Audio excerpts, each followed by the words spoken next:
Hello anh em, tôi like nhanh phát xong rồi tí nữa lại di chuyển anh em ạ.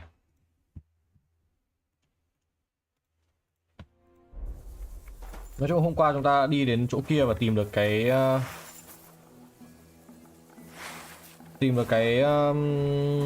giấy thông hành, cái giấy tờ quan trọng của cái thằng này rồi, và gặp mấy thằng kia rồi. You know it is forbidden. I've come about that charter you're looking for. Have you got it? Yes. My Christ, Henry. All them men couldn't find it, and you just come strolling in. And the soldiers who were taking it to Sedlitz? Did you find them as well? Aye. But they weren't planning to go to Sedlitz. They deserted, and were hiding out in the sawmill near Lahota. Poor sons. Where are they now? What did you do with them? I was lucky enough to catch them off their guard. They're dead. You took them all on by yourself? You must have been damn fucking lucky. That's your mission accomplished, then. You're one of us from now on, Henry. Here, take our Loffen Rock and wear it with pride. And you know what? I think you should get paid right now. So we can move out from the camp at last? First things first. You know the first thing every real soldier does when he gets paid? He gets shit drunk! Musa, did you hear that? Henry here found us that stupid document. And he dealt with the traitors. Perhaps even too well for my taste. Let them rot in hell, the Horsens. And what now? Will you head out for Sedlitz? The sooner the better. Don't tell me you'll miss me.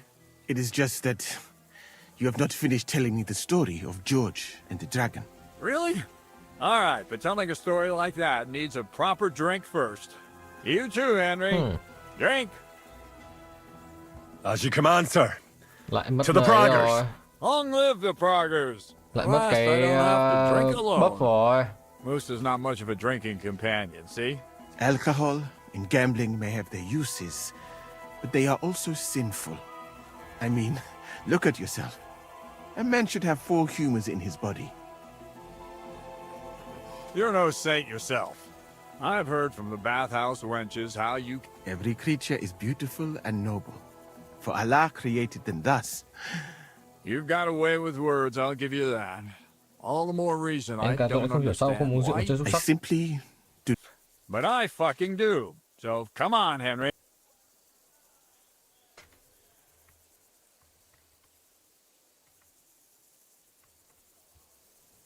Now, That's the... Careful, friend. Winning money of the captain is...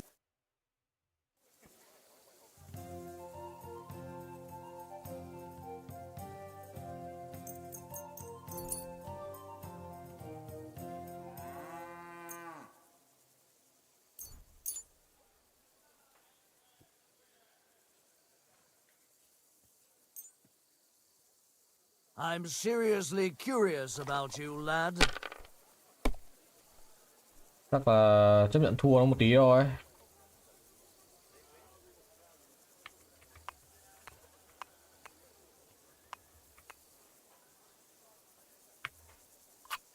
Someone's throwing well.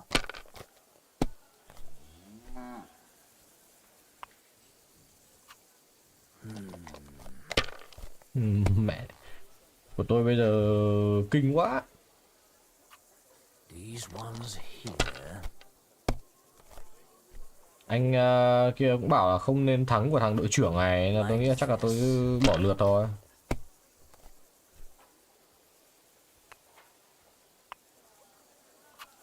Aye, that'll do. Damn! What's this?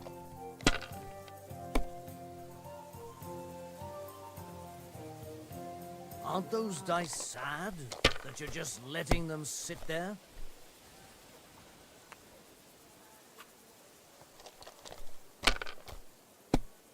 Tôi sẽ bỏ cuộc. I won. That's the way it's... damn it. Oh well. Come now, don't start blub.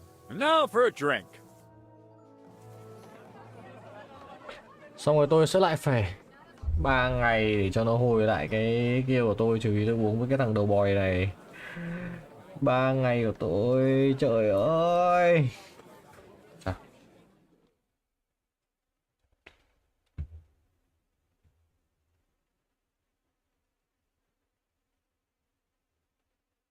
And so St. George hops on his white steed, and he rides to the lake, where he Núi sees khổng lồ, a trên núi có một huge cái hang. mountain with a cave at the bottom. Stench of sulfur, it's wafting from it. And so he shouts at the top of his lungs into the cave and says, "Come out, dragon! I challenge you to a fight!" And so,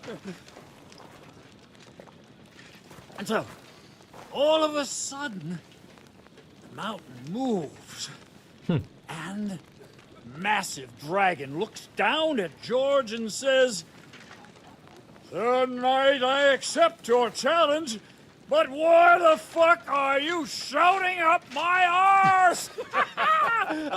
I love that, sir. Up his arse. Sir, you have to come with me quickly. The surgeon too. Can't you see we're in the middle of serious debate? No, please, come quickly, before it's too late. What's going on? This is Chatan. He leads the Cumans.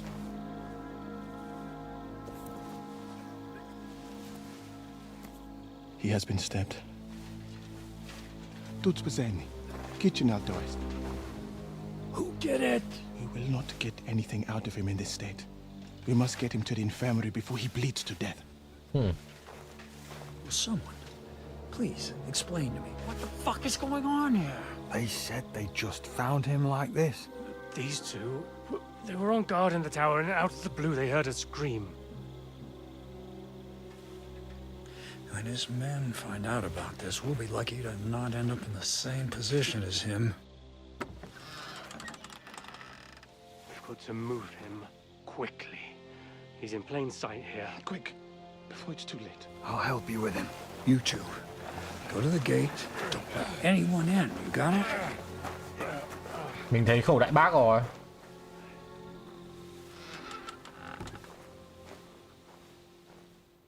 Vết máu dẫn vào trong cái khẩu đại bác đấy.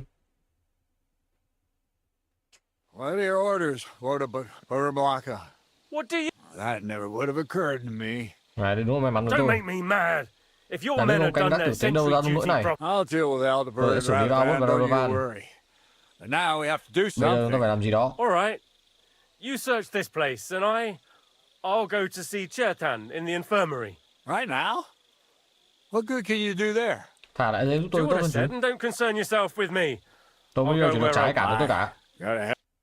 So, Churtan's at death's door. Churtan Musa đang is cực up kỳ, to his Musa elbows in his đang- guts. Grows Chả làm cho off cháu won't con do ta a đang tức điên lên được. I'd like to hear any suggestions.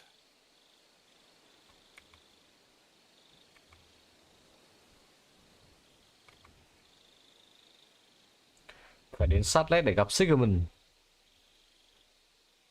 Nếu như tôi bảo như thế thì bọn nó sẽ di chuyển và tôi sẽ có cơ hội để lấy được quả pháo, đúng không? But we have to tell someone. Let's leave. Have you lost your fucking mind? If Sigismund finds out what happened, he'll throw us. We're gonna have to sort this out. Being a commander here is a right pain in the eye.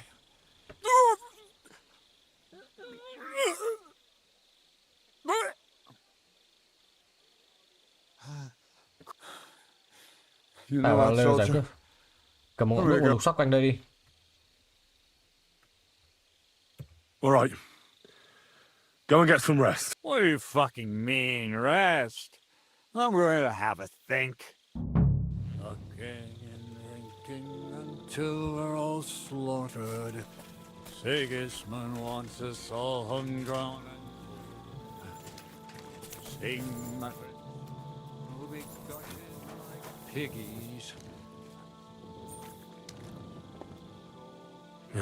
Catherine was right. I'll never get such a massive cannon out of here. I have to get cats to move it out of the camp somehow. Oh, there's powder all over the place. One spark and the whole store would be blown sky high. Are the soldiers really so lax? Or could there be more to it than that?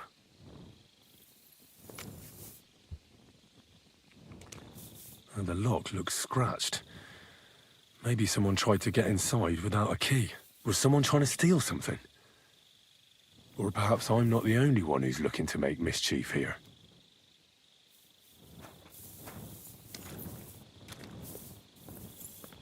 Tôi sẽ cần nhiều người để mang quả thần công ấy đi đấy.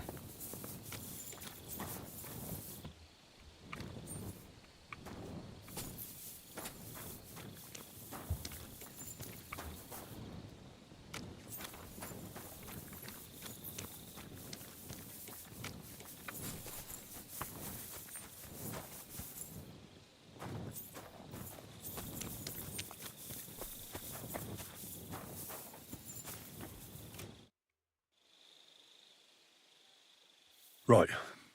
Did you find?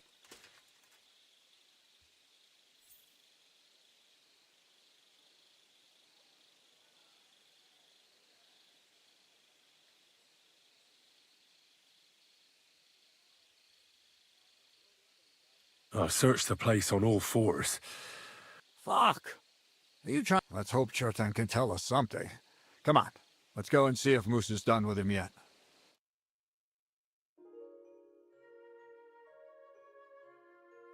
Where the fuck have you been all this time? While you lot have been playing with cocks up there, Chertan croaked. What? Musa couldn't save him? That fucking sawbone of yours finished him off, more like. He Cái took này lăng one of mâm his mà. pagan potions Đổ and thứ hỏa poured vào it trước. down his throat.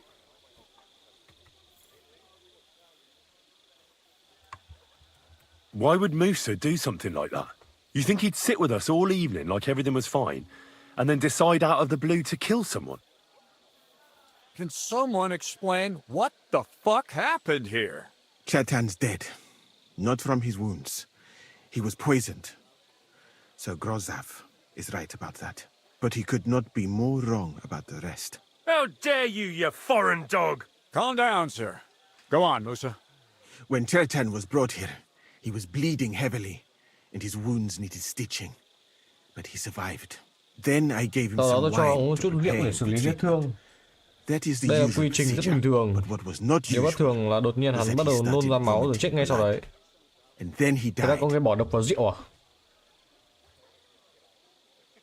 I bet it was the wine that killed him. There's lots of poisons you could add to it, and nobody would notice. Well, until it's too late, of course. You are probably right, my friend. How come you even have wine here? You keep saying you're not allowed to drink. As I said, I give it to wounded men to ease their pain and for certain complaints. At the right dose, it can be very beneficial. It is not all that common in my country, but I follow the teachings of the great scholar Ibn Sina.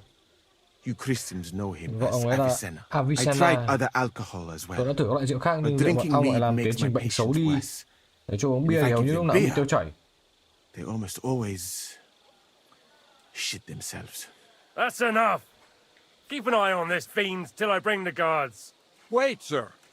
As Henry here said, Musa was with us all evening. I have no idea what happened here, but Chertan was stabbed first. Musa sẽ không thể làm couldn't điều have này. done that. So, he's in league with someone else. With one of the half-wits here, I doubt that.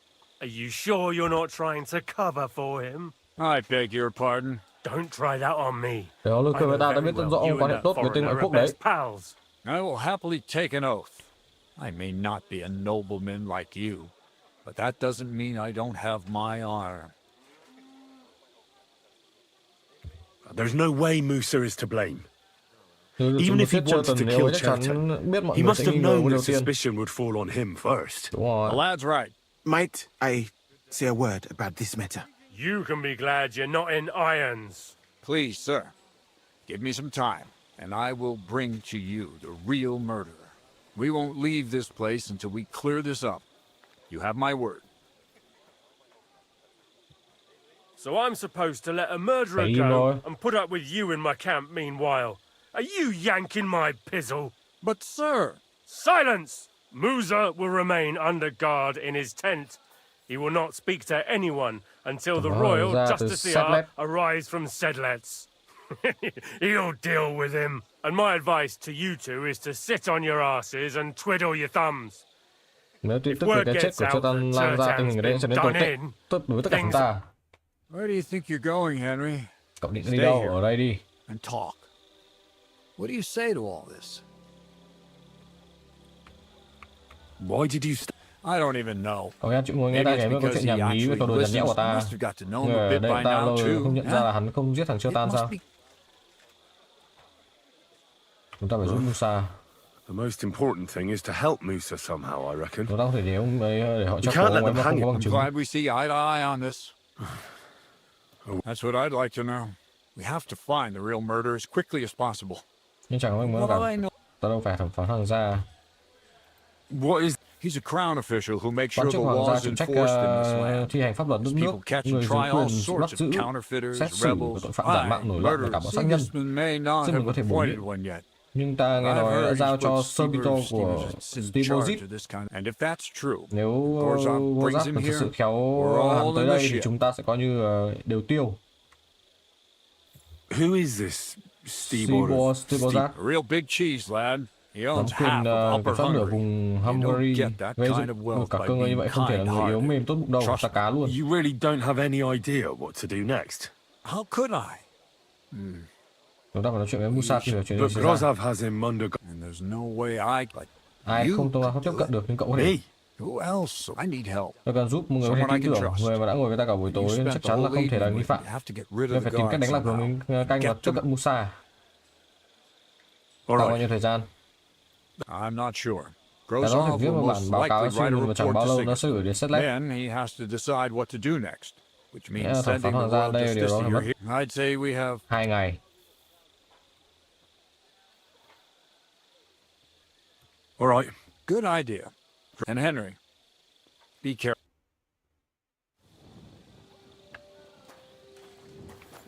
That bastard. We're stuck here because of him. I hope Musa will know what to do. That bastard. We're stuck here because of him. I hope Musa will know what to do.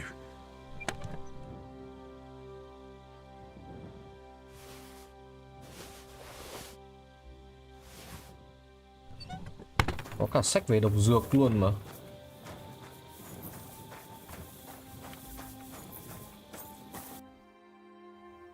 Nhưng mà Musa có sách độc dược thật này.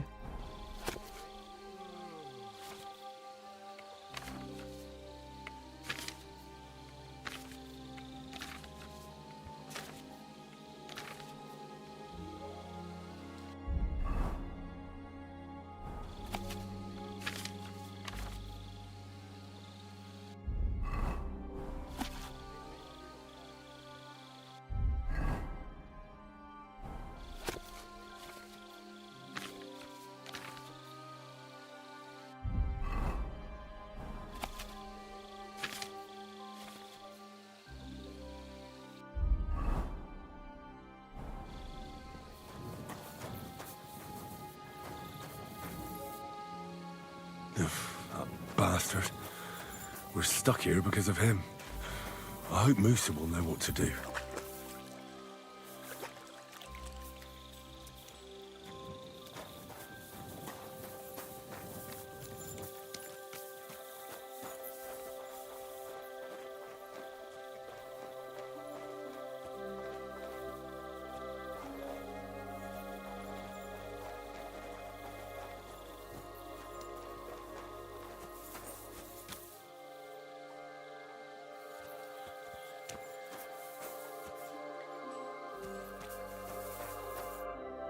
Stop, you bastard! But Katz himself sent me. And I was put...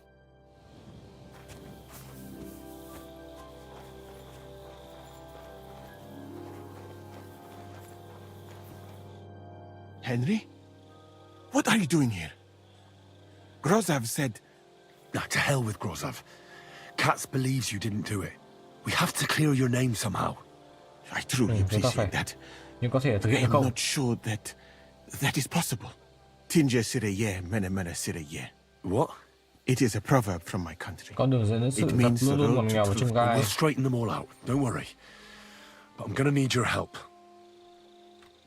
What happened when you brought Chertan to... I already told you Tôi đã kể everything. hết cho We câu bỏ laid đi him đâu đó, on the ta thì table, lo rửa vết thương. then I gave him Sau đó some cho wine vào to hớp rượu. drink.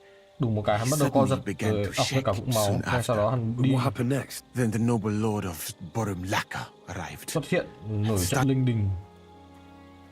Chúng ta Did còn nói Chertan phía say trên He tried to, but nhưng không my rõ tiếng Hungarian Hungary. is not as good as I thought. Và lại hắn He was ho như coughing điên so nhưng much. không nghe được gì mấy. What about that wine? Lord Grozav poured it away in anger before you arrived. He poured it away.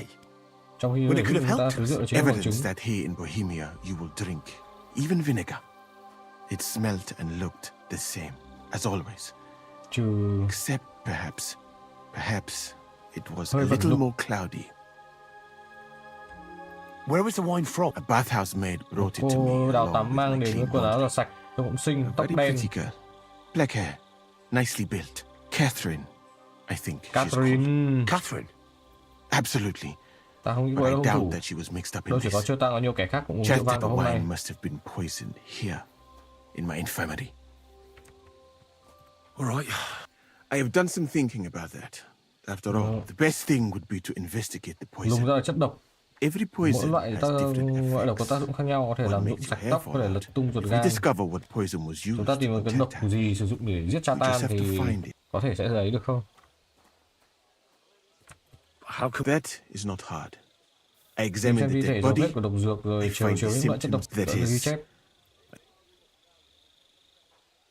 And could I help you somehow? I may not be as learned as you, but I do know how much herb Paris to put in a potion to make someone fall asleep but not die.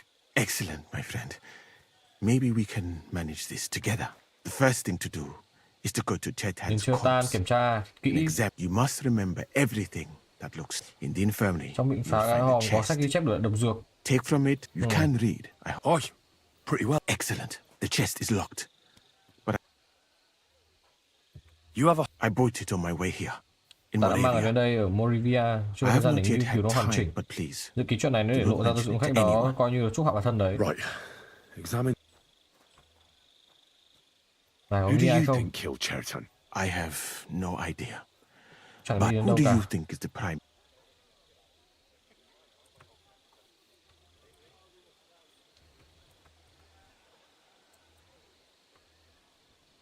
Có thể có gián điệp. What if some spy got in... It is true that Sigismund has enemies Nhưng everywhere, nếu trừ được chỉ huy của ông and ta đúng killing rồi, it, but trong the gã guards ngỏ. would not have Thế let đâu a để stranger. làm vài nó không xuống đâu. And I would bet that it was one of us who was there at the time. And because it cannot be you, me, or Katz, that leaves Grozav, Stephen, Stephen và hai and lính khác. someone should question them all. Well, I am very grateful.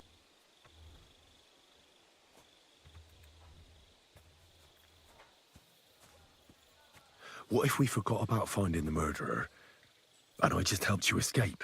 You'd be long gone before Grozav found out. Thank you for the offer.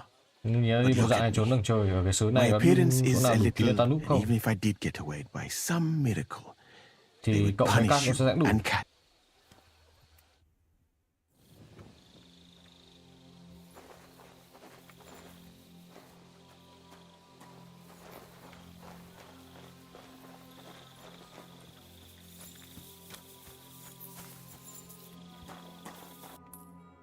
Đấy, có nhiều thằng có thể là hung thủ phết.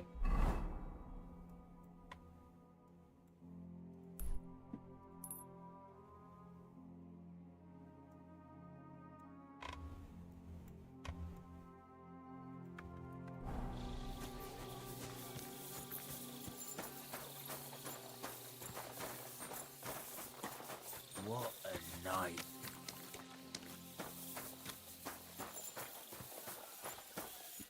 All right. Here we go. Holy Mary, Mother of God, don't let me miss... Ra đâu? He looks a bit ruddy. But is that from the poison? Or was he just drunk?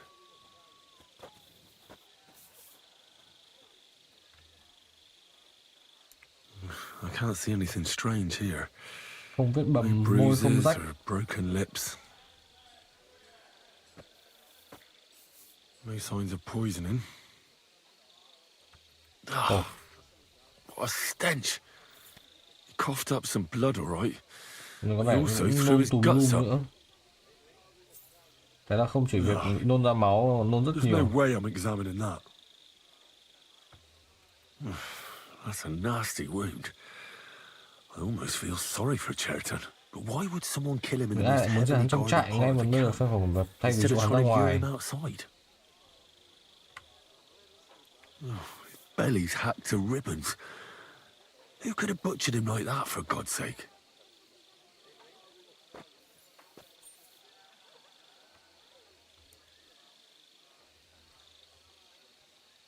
Chân tay nào. He looks horribly rigid and contorted.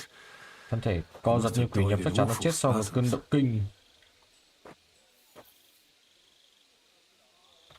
Nothing strange here except the Bàn stiffness tay co of quắp, móng broken tay nails. gãy vụn có thể do hắn cào vào mặt Could he have bàn dug his trong khi nails cằn into quại the trong đau table đớn. when the spasms? And what's this here? Nhìn giống như mụn cóc. Something that looks like warts. Thuốc độc hay là tại vốn dơ giấy nên có mụn cóc từ trước. Completely rigid. Cứng đơ như tay. Just like the arms. Nhưng Oh, Christ, what a stink! hắn ít đau tuần à. I've heard it happens to the dead. Ta chết có thể đúng That không? much? Nhưng lúc này không thể là do thuốc Maybe độc. the poison did that. But why would someone kill him? Almost everything is covered in blood. Không có dấu hiệu There phẫn nộ. doesn't seem to have been much of a fight. I can't see anything ripped or sliced off. There's nothing missing. Whoever killed him, it doesn't look like a robbery. That'll have to do. He had spasms. He shot Co giật, himself. Warts bị đau or quần, lesions on tay his có mụn hands, cóc. as red as a poppy. Ờ, But that could be from drinking or Mặt lots đỏ. of things. I mustn't forget anything. That's the main thing.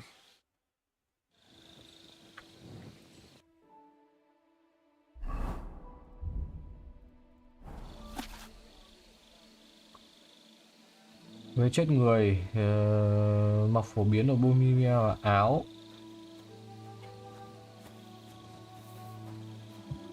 Câu cứu bạn. Tốt nhất là tạ ơn Chúa đã phù hộ vì việc người đó vẫn còn sống lúc này là cả phép màu. Trong chốc lát thấy đồng tử của họ trở nên đen sẫm, cơ thể khô héo hoặc cơ bắp nhão ra. Ngay lập tức tìm cha xứ làm lễ, chỉ vài giọt đủ hồn bay phách lạc để điều rượu nho phải cứu. Trong số lại chim yến.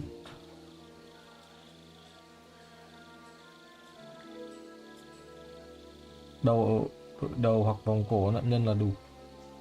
Muốn sát hại ai mà không cần phải nấu bất kỳ loại độc dược nào, chỉ cần sử dụng lông chim yến độc để làm đồ trang sức. Người chạm vào lông chim yến thường cảm giác đau nhức căng cơ, tình trạng kéo dài nhiều ngày do kẻ sát nhân có thể đủ thời gian tẩu thoát. Đốt cháy lông chim để sẽ làm các hiệu ứng ngộ độc biến mất. Tuy nhiên nếu nạn nhân vô tình nuốt phải tinh chất từ lông chim đã được nấu trong thời gian dài, hậu quả nghiêm trọng. Ban đầu nạn nhân sẽ cứng đơ như một tấm ván, toàn thân không thể cử động được, và trừ khi kịp thời chuẩn bị nước biển và đá vụn từ dãy núi thì sẽ không bao lâu sẽ tử vong. Thuốc này có khả năng giảm thuốc gây mê. Người đàn ông dục vọng thiêu đốt. Và ai cũng thoa làm cho đây là thuốc gây mê thôi.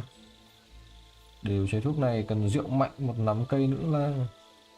Uống loại thuốc này chỉ nhấp một ngụm, cơ thể họ sẽ hoàn toàn bị tê liệt, ruột tắc nghẽn, đồng thời tắc nghẽn thì sẽ không phải rồi. Nụ hôn tử thần. Trước tiên là nó gây đau bụng, sau đó khiến da đỏ lên và nổi mụn nước, gây nôn mửa và tiêu chảy, co thắt họng và móng tay gãy. Sau đó cái chết sẽ nhanh chóng ập đến, nhưng trước khi đó xảy ra bạn có thể đặt ngưu hoàng dưới lưỡi bệnh nhân để giảm bớt cơn đau. Nếu phản ứng kịp thời có thể cho bệnh nhân uống hỗn hợp sữa nóng, giấm chua và tỏi giúp tống độc tố ra ngoài. Để điều chế thì sẽ cần nồi đất mới, cho một nắm đồng đỏ, nửa chai rượu cất, thạch tín, vỏ cây sồi, nước hoa hồng, sau đó đun sôi, thả đinh sắt vào trong. Nếu các chất cặn trong nồi hoàn toàn bám vào đinh sắt, điều này có thấy là việc điều chế thuốc đã hoàn thành. Có vẻ như là nụ hôn tử thần rồi. Right, that's that. I should tell Musa what I've learned.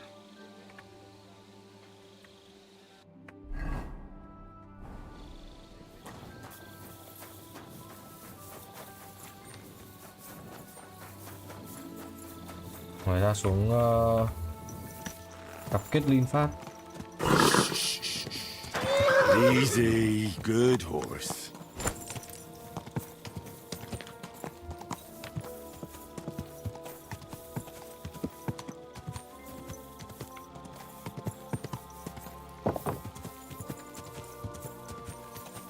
Whoa, whoa.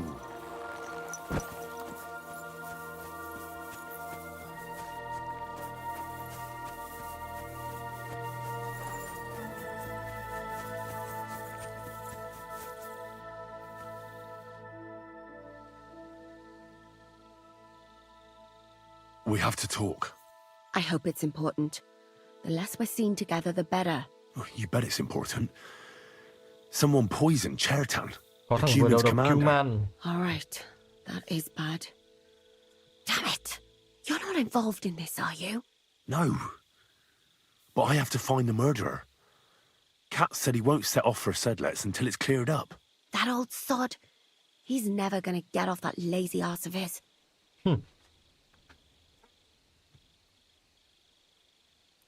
I think I know how Chertan was poisoned. Good work, Henry. You're too smart to be a Anh quá thông soldier. minh để đi làm But lính. like every man, you prefer Nhưng mà rồi anh boasting to thích hard khoe hàng work. hơn là đâu. Go and find that murderer so we can get out of here. Shishka is waiting for us. Musa said that Chertan was poisoned with wine you brought to the infirmary. It's not your doing, is it? Do you think I'm stupid in... Was there Is it anything because he strange done about well? that wine? It's the same gut rot everyone in... Musa said it looked cloudy. I don't know anything about that. It was Đây clear là when I mọi thứ took vẫn it bình to him. thường, trừ khi Unless... Unless someone mixed some poison into it.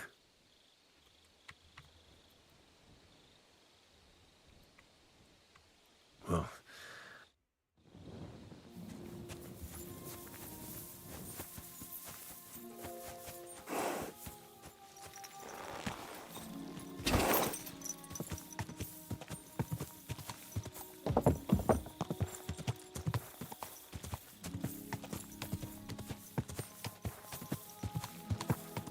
whoa!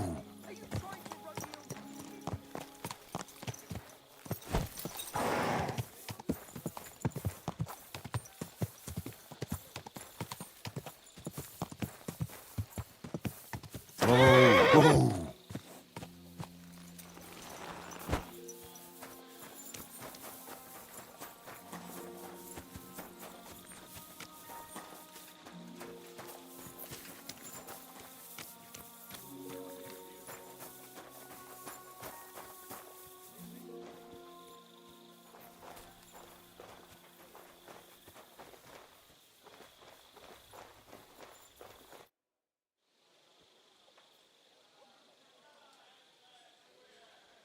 tôi biết. I read that book of yours, and I... What do you mean, you think?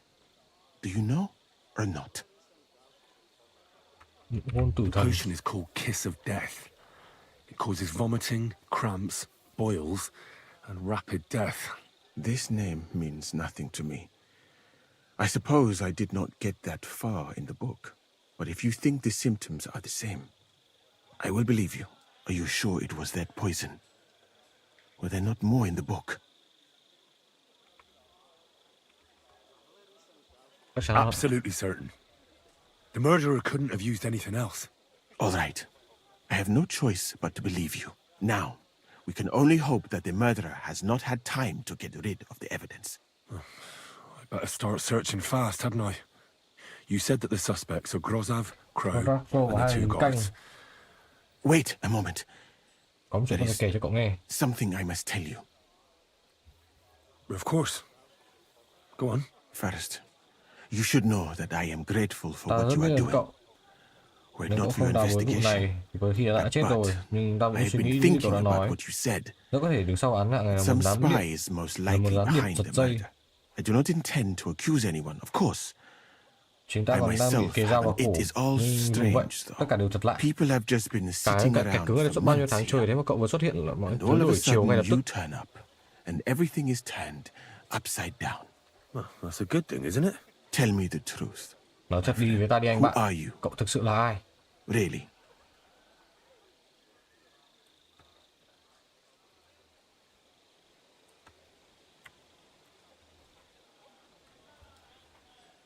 I don't know what you're talking about. Is this some kind of loyalty test or something? I'm just doing what I'm told to do. Is there something wrong with that? I have more important things to do than to try to trick you. Ta đang hỏi nghiêm túc. I am Tư asking, cách một người who bạn. are you?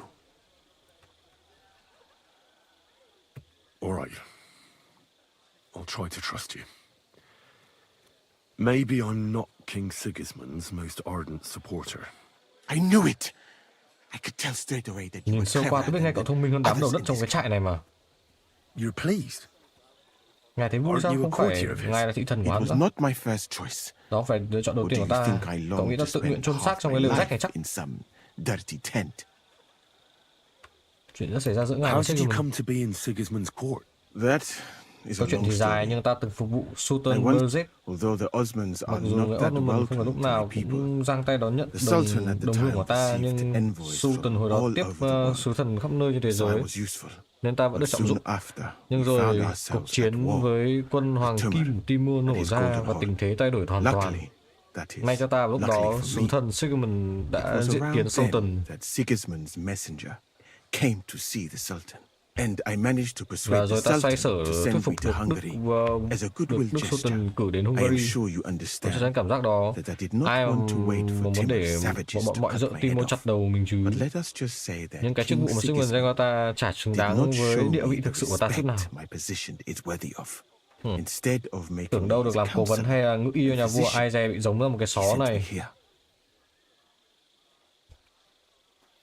Well, you could go elsewhere if you don't like Nếu it mà không here. thích chỗ này, ngài phải đi nơi khác. Tôi biết vài I người know có a thể few quý trọng people những người who rất would value someone giống như like you. ngài. I am grateful to you, my friend.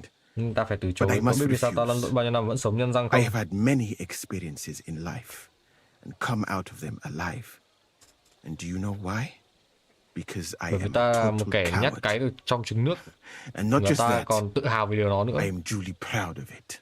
I would be very happy to get away from Nếu rời khỏi đây để về quê hương thì vui perhaps không còn gì bằng, nhưng mà phải có gì đó đảm bảo ta sống sót dọc đường. only. So I think it will be best if we each go our own way. You know nothing. I know nothing. And this conversation Và chuyện hiện tại chưa bao giờ xảy I ra. better go and search the tents. Good luck. I am depending on you.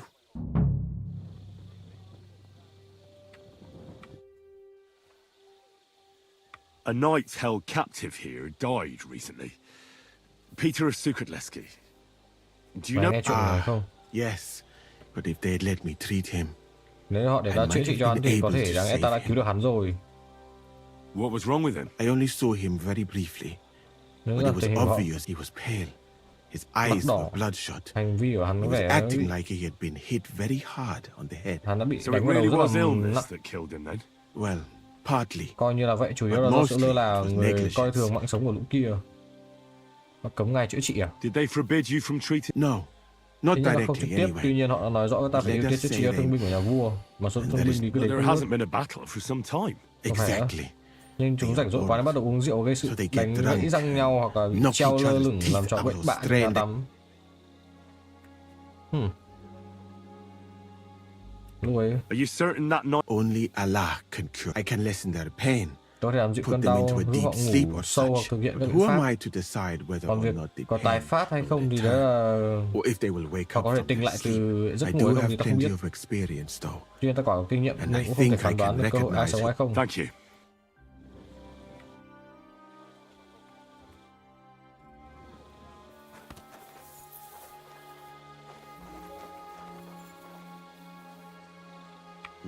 I wouldn't mind a piece of that.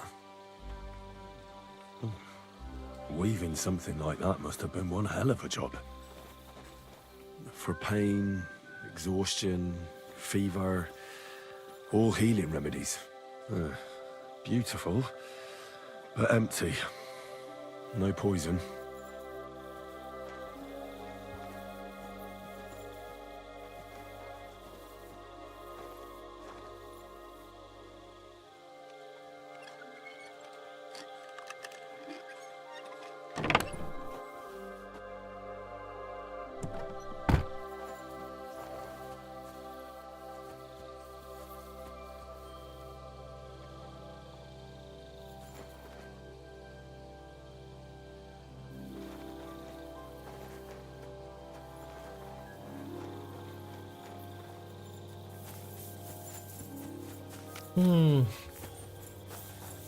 Hey, you.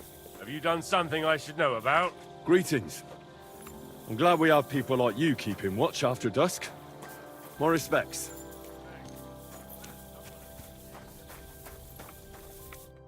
Was it you who found... I need to ask you a couple of... don't know nothing.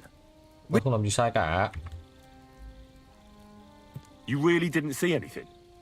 You're Nghe standing there cho on the canh mà không tower nghe đến một and người you bị sát don't hại hear a kỳ man... lạ Are thật you đấy nhỉ? deaf? I told... No, I believe you. But that only tells me you weren't taking your guard duty as seriously as you claim you were. Well, it's possible. What's possible? It's possible we dozed off for a while. Oh, Christ. I knew it. You two were asleep up there. No! Bọn We tôi chỉ might nhắm mắt xíu thôi have chứ just đâu có shut ngủ. one eye for a moment, but we wasn't sleeping. We'd have noticed if anything happened there. But before Trước khi Chetan Chetan la started lên thì mọi thứ yelling, yên it lặng was lắm. all peace and quiet. What did you do when you found Chertan? Anh làm gì khi thấy It Chetan? all happened so fast. Trước khi bọn tôi kịp chuyển chuyện Before gì we xảy ra could thì come to cô our đã xuất hiện senses, rồi. aye. He Hắn nghe heard the tiếng người chạy racket tới xem and chuyện came gì to và see nói what thật was nhẹ going khi thấy on. Chetan mặt I'll hắn tell tái you, mét như ma hiện When hình. if it wasn't for him, Nhưng hắn nhanh chóng Chetan lên tinh would thần have rồi bled bảo to tôi death là there. phải đi gọi Cass. How did you find Chertan, actually? We heard yelling, so we Xem went có to chuyện take a gì. look. Tôi đâu có bỏ sót bao I giờ don't thấy đúng miss không? nothing. And there was Giờ Chetan Chetan nằm bò lên crawling in giữa all máu of the làm blood nhảm gì đấy nhưng tôi đâu hiểu từ tiếng quái đản của tụi nó đâu. Anh có nhìn thấy ai quay qua Before the đạn không? murder, did you see anyone hanging around by the powder store? Doing something with the lock, maybe? Nobody went up there the whole night. I'm telling you, we was Bọn tôi canh watching. như diều hâu mà. There were two of you on guard duty. Đã gọi là Him. sao? He's the best in the whole camp. Always the things I've Những chuyện chứng seen. kiến kiểu I như The never Frog have tôi chưa bao giờ dreamt mơ of đến some of the things I've mấy seen chuyện in this tôi đã world. thấy trên quãng đời này.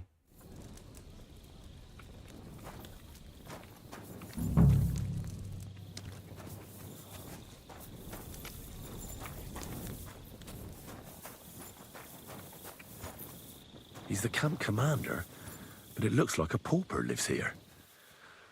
I reckon Grozov's fallen on hard times.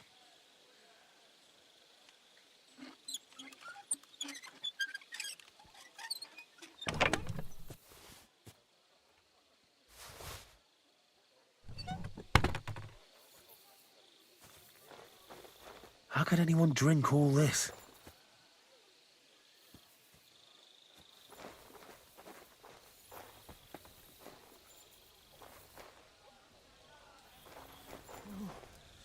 Oh, that's valerian, I believe. Valerian giúp giảm đau It nhưng helps cũng relieve là pain. nguyên liệu cho thuốc It's gây mê. also used to make Dollmaker potion.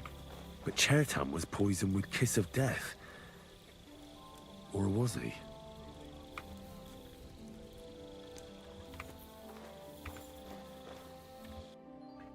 Gây mê thì sao? Nếu như bây giờ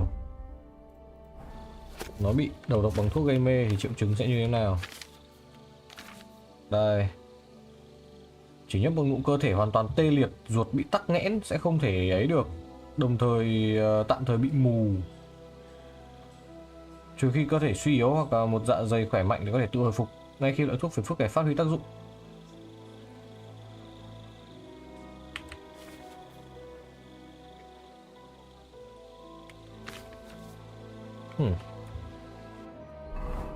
Tôi không nghĩ là ấy đâu. Nó phải bị thử bằng Kiss of Death đấy. Phải có một người hiểu về độc dược.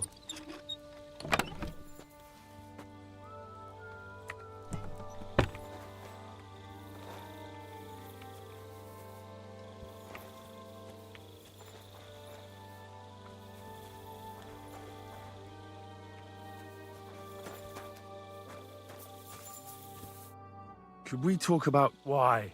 Musa is under lock and key, and Vậy the thì king's đúng rồi, thẩm vấn deputy ta. himself is coming. But sir, we both know whatever happened with the poison wine, Musa can't have stabbed Chertan. I want to find out who else is involved in this. After all, you too could be in danger till this is all cleared up. I just have a couple of questions. I won't keep you long. You'll see. Get on with it. But if you think you can persuade me to let How come you got to the site of the stabbing so quickly? My tent is right next to it, you rat-faced half-wit.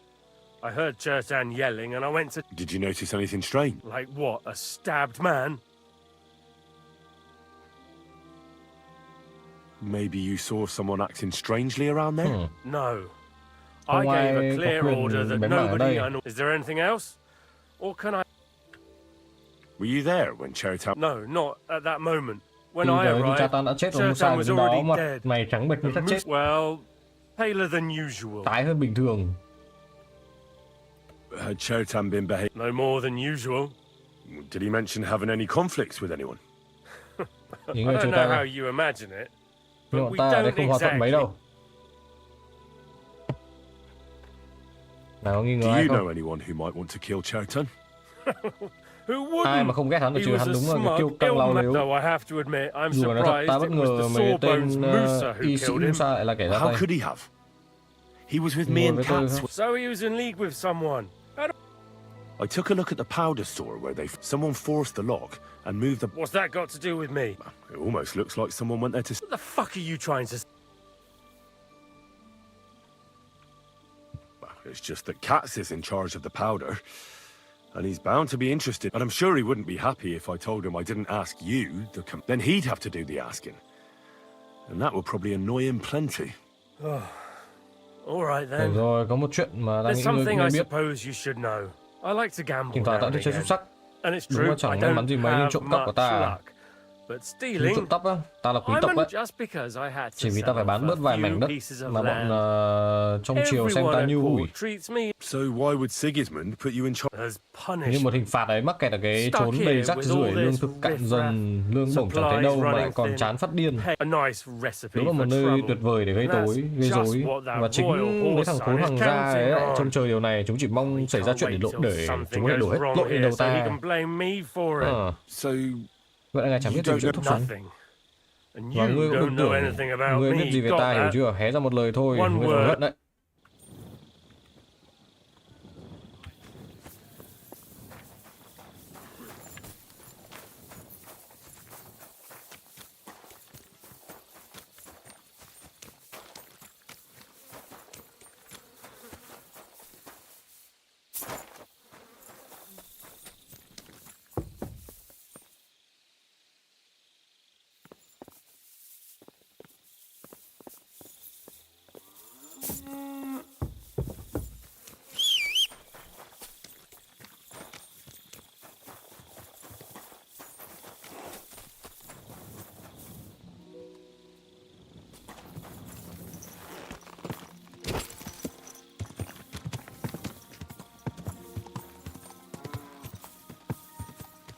Whoa!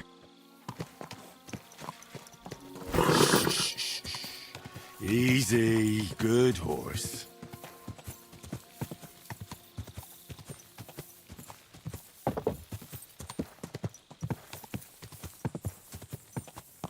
Whoa, whoa.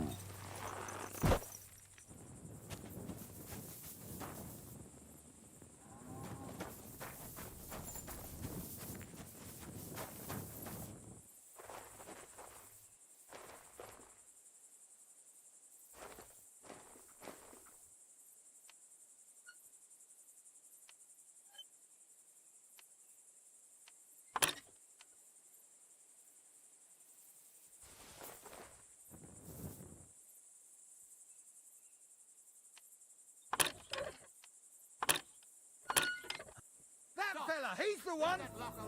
Give it to him. I don't recall. Surrender now. Easy now. I surrender. You're a wine around here.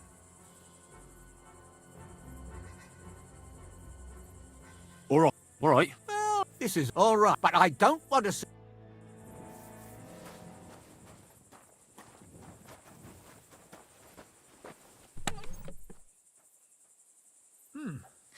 It looks like everything is here. The water smells of flowers of some kind. Like roses?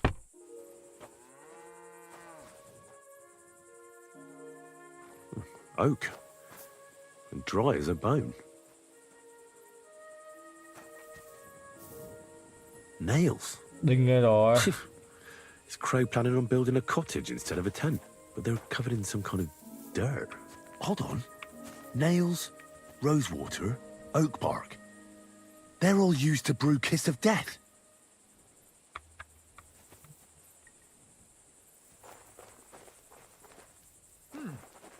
It looks like everything is here.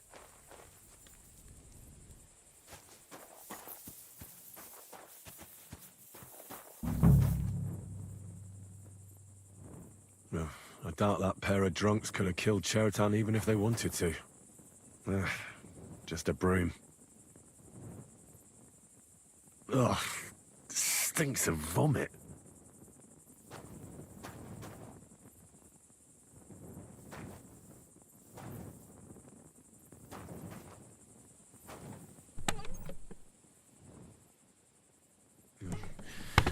Nothing out of the ordinary.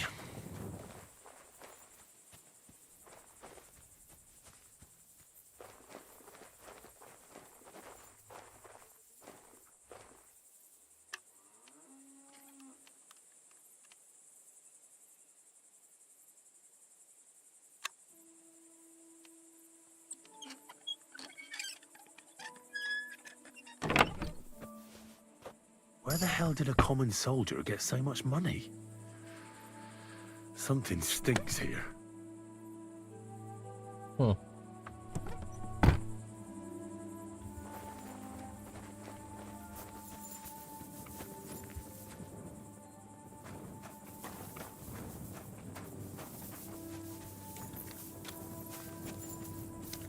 Thằng Crow đâu rồi? Be careful. I'd like to ask a couple of... I have a couple of questions of my own. What actually happened? Cáp nói rằng Cheriton Cat said chết, Cheriton is nhưng sao thì dead. đang bị bắt giữ? It's even more complicated than that. Go ahead and ask then, but quietly. Where were you when Cheriton... Where do you think? In Trong my lều tent. ta. After I helped take him to the bị xá infirmary quay lại with về Liz, thôi. I went my own way. You just went off to have a nap? No, I doubled the guard. Tăng cường lính drew gác up soạn the lại orders cho for ngày mai, tomorrow, chắc chắn không and ai được made rời sure chạy. when something like this happens, people like me Người have như lots ta to do đột all ngột of có a nhiều thứ phải sudden. làm. It was you who came to tell us that Cheriton had been stabbed, wasn't it? How did you get involved in the first place? Me? I was close Ta by. chỉ ở gần đấy that's all. thôi, lều ta My ngay dưới tent hàng is rào right below gỗ. the palisade. Khi hai tên kia nghe thấy When Sơn the Tần, two người ta guards chạy. found Cheriton, they ran to get me. Hold on. The two guards said otherwise. They said they found Cheriton and were discussing what to do when you turned up. By yourself. Is that what they said? And anyway, how am I supposed to remember all this shit? Người tiếng động rồi chạy xem thứ gì. Are you Oh, sure you không don't nói thật want to tell đi. me what really happened? All right. Nói You thật, want the truth? So thực ra ta I'll ở tell trên you đó the truth. vì ta phải trông chừng ngươi. Me? Why, for Christ's sake? You really don't know? Ngươi có thể You mặc may áo của have chúng been ta nhưng given ngươi our vẫn là người lạ. colours, Ta không muốn ngươi but chạy you're lông still a nhông mà stranger. không có ai để mắt But đến. it seems you're a decent Nhưng có fella. vẻ người đàng hoàng So don't nên đừng fuck có it làm up chuyện ngu now. ngốc. Tell me more about the story. What about it? Ở đó có đại bác và thuốc súng, bọn ta dựng chỗ đấy vài hôm sau khi ta chạy mấy kiểu này cần phải cất cho cẩn thận. Nếu mà nổ tung thì tất cả sẽ... Và nếu như không ai đốt thì kẻ khác thó sạch đồ giống như là chim ác. Except for you, the crow. Very droll. Never Đúng heard rồi that đấy. one before. Aye, but now I'll ask you something. Ngươi nghĩ ai làm chuyện này?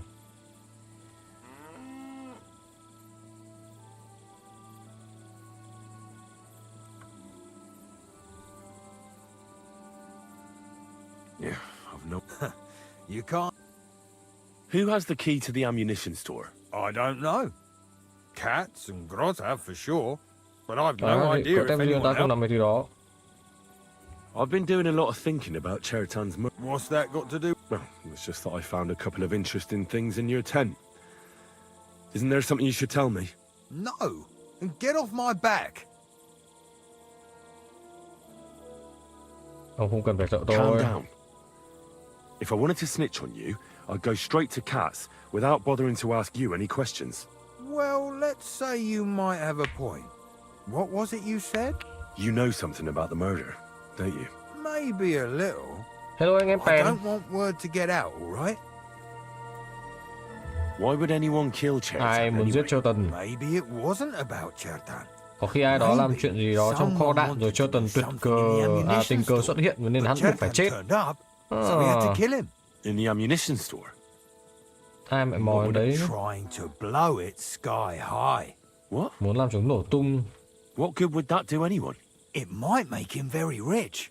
có thể khiến hắn Let's rất say giàu. Sigismund has a Có lot vô of số kẻ thù enemies đang who dung are chuyện lớn, planning nghe something đâu big. sẽ khởi đầu It ở will Ý. start in Italy, I hear, and it'll come Và in nếu có ai đó very đập cho handy nhà if vua một someone gave trận the đòn king trước a khi chuyện xảy ra thì rất có setback ích. before Hắn sẽ mất đồng minh, He'd còn trại lose của hắn thì nát allies bét. there. There's sure Chắc chắn to be cả đế dozens chế of hàng saboteurs tá kẻ all phá over hoại như the tên này. empire, just like the one here. Tại sao chúng ta không thỏa thuận nhỉ? I should Đem sau probably kia không mặc report gì you. vậy à? Ông ấy thích thế anh em ạ. I've got a much better idea. Let's say I'm not a great Nếu supporter tôi nói of không phải là tôi tay chân trung thành của Sigmund, liệu hai ta có thể hợp tác không? What if we... That doesn't sound bad. Let me finish my work. We Ngươi có thể can put đội the hết blame tội for Chapman's lên murder đầu on Gozap. Grozap. I can't stand that fucker anyway. What, accusing an innocent man? But he'll be executed. Better him than me. So, can we make a deal?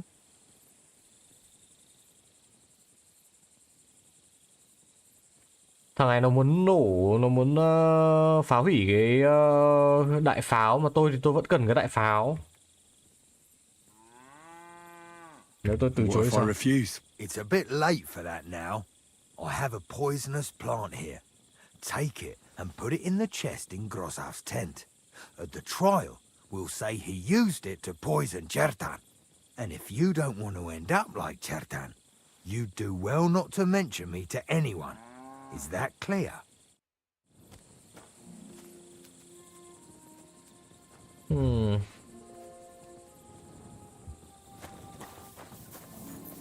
Chơi này lâu phết chưa xong à?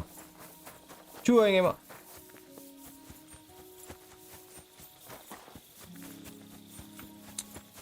Kẻ thù của kẻ thù thì là bạn, nhưng mà đồng thời thì thằng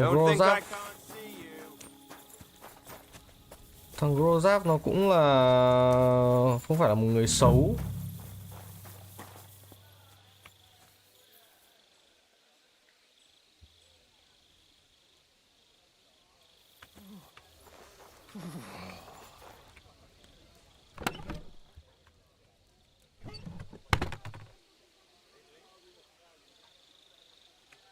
Tôi nghĩ tôi nên lưu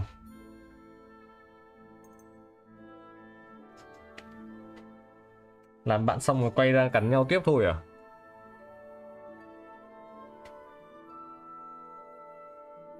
Nói chung là thằng Grozap này có vẻ là một thằng không dễ ưa, rất khó ưa, nhưng mà đồng thời tôi không muốn cái khẩu pháo đấy bị nó hủy, nó phá hủy, thằng kia nó phá hủy.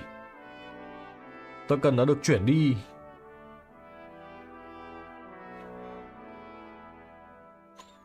Và team tôi thì đang chờ để cướp khẩu pháo rồi.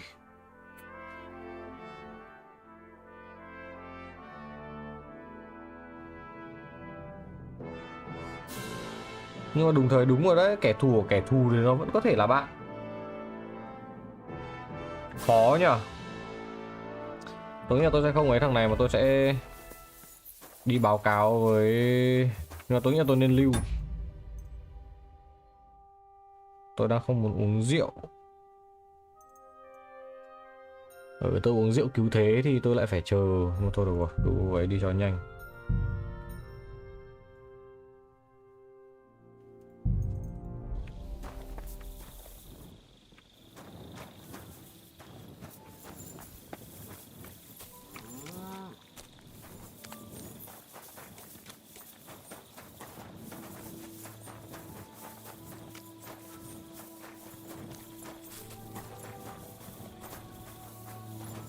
Thế rồi, bây giờ liệu có cách nào khác à? Tôi cần phải nói chuyện với Musa.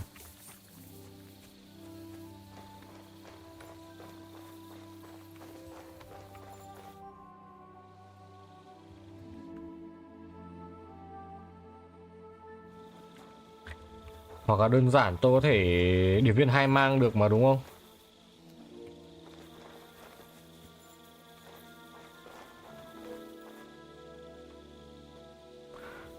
Nếu tôi được viên 2 mang thì tôi vẫn có thể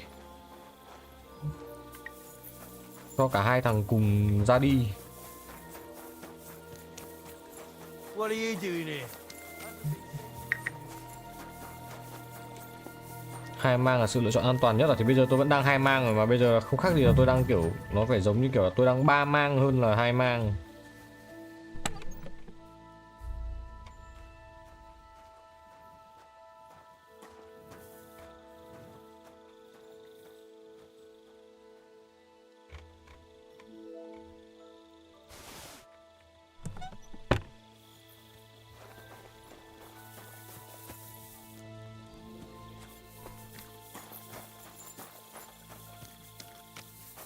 Tôi cũng không tin tưởng đâu mà, nhưng mà vấn đề là bây giờ khó một cái là tôi đang kiểu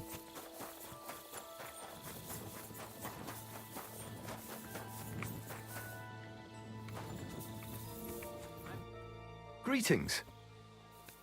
I'm supposed to... Finally! They sent me someone who isn't wet behind the... What's this about, then? I need to requisition supplies for the camp from the locals. Where'd you... We haven't... Who's... Me. That's not... And that's... The... Won't the... They will. And what if something... That'll... I don't need to... I'm gonna come back.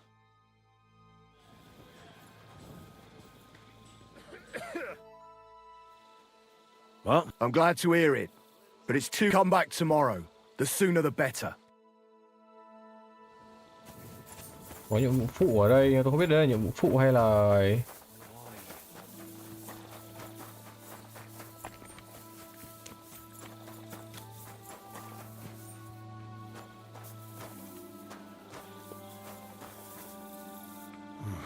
I wouldn't want to be stuck here for weeks.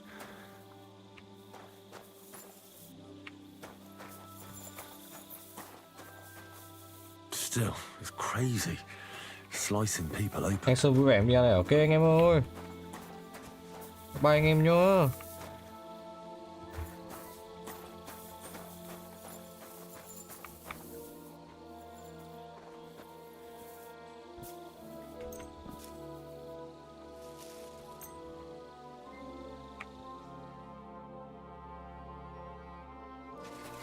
Clear off, and don't bother me. Sao mày cứ phải vào đây nhỉ? Tao đéo có chỗ nào để tao ngủ à?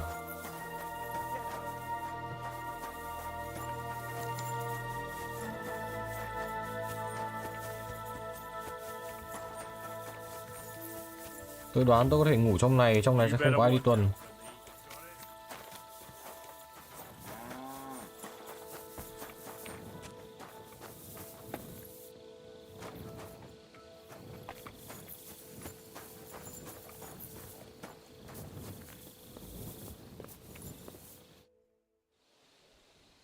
Right. I found out all I could. That fast? Go and find some more evidence. So, Seaboy...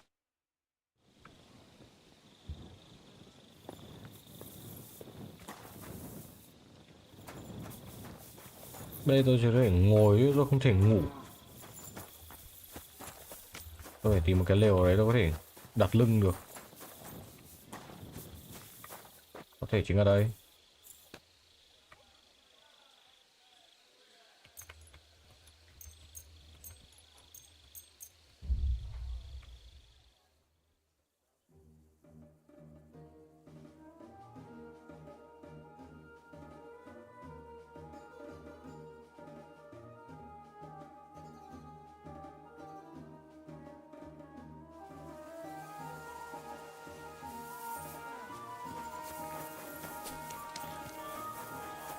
Tôi sẽ cho cả hai thằng kia thành đồng lõa với nhau. Và tôi cho cả hai thằng cùng ra đi. Tôi nghĩ đấy sẽ là cách xử lý nhanh gọn lẹ nhất. Vì cả hai thằng đây bây giờ đều có bằng chứng cứ mà. Tôi đều có bằng chứng cho cả hai. Right.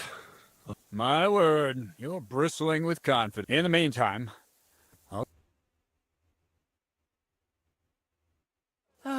Well then, gentlemen, I understood from your letter roughly what happened, and I trust we can settle the matter quickly and quietly. But before we get started, I have to say you've disappointed me, Sir Grosov. King Nếu Sigismund nếu placed his ông trust in không có you. đủ tầm để lo but chuyện you chuyện don't này. That's not true. I took... Only your soldiers seem... There are always problems, but as you Nhưng can sao see, tóm I lại can trận? deal with them. Musa is innocent. Christ, Henry, be quiet. And who might you be? That is Henry, sir. One of my best soldiers. Let him speak then. Tell me, lad. Ngài không có động Sir, cơ. people don't murder each other for no reason. They murder mostly for revenge or profit, and Musa had no motive. You can ask everyone in the camp. Musa never had any quarrel with Chertan. But if it was...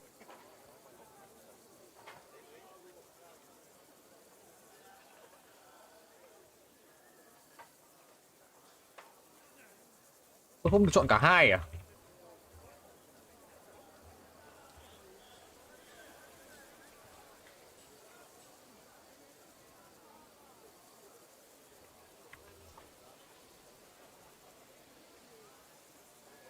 Tôi sẽ đi thử lãnh chúa cho kia. Chertan was killed by the camp. What?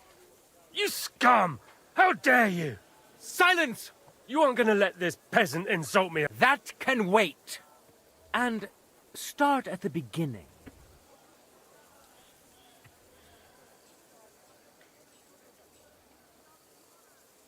Well, being in charge of the camp wasn't enough for Grozov, most likely. What is this nonsense? What's more, I hope you know something, lad. Because if it turns... What happened next? You can't... Yes, sir. There, I gave him wine. It seems someone... Grozov went to the infirmary a little before me and Katz. He could easily have had time to poison the wine Musa gave. What say you, sir? It cannot be ruled out. Well, sir... Why are you all still listening to that dung grubber? You brewed it up yourself. You have lots of poisonous plants in your tent. You can go and see for yourself, sir. He has a chest full of them. You fucking liar! Silence! I've heard more... Me? The king will not stand for wrongdoing. But I didn't do anything! Don't make this harder than it need be. Keep away from me! Calm now, sir. Calm down. Shut up, you worm! It's all... You're in for an up. Yeah, don't. Well, Sir Stibor, one problem is cleared up, and another one takes its place. I wouldn't say that. And I apologize to you. My head will remain. What will happen to the camp now? That is not your concern. I will personally À, take đích thân chỉ command. huy, còn ngươi lo dọn cái xác của With nhân dân. pleasure. We will be staying along in. As you command, sir. And then I... Have I got time to stop by the baths? Được All rồi, nhanh right. lên. But hurry. I don't intend to make the journey in the... Ta không muốn ở đấy chỉ để ngươi phá đò một lần đâu mà vãi.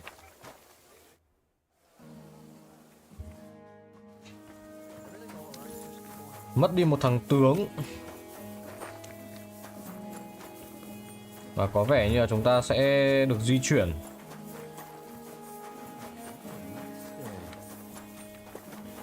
Tôi xử thằng Crow ấy, nó cũng làm tôi cảm thấy hơi có tội lỗi đấy, không đùa đâu.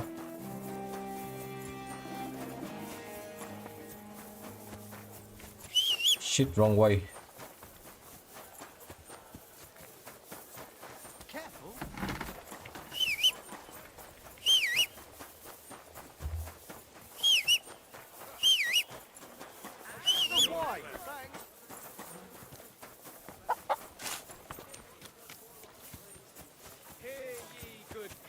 How you'll learn that the church is rotten.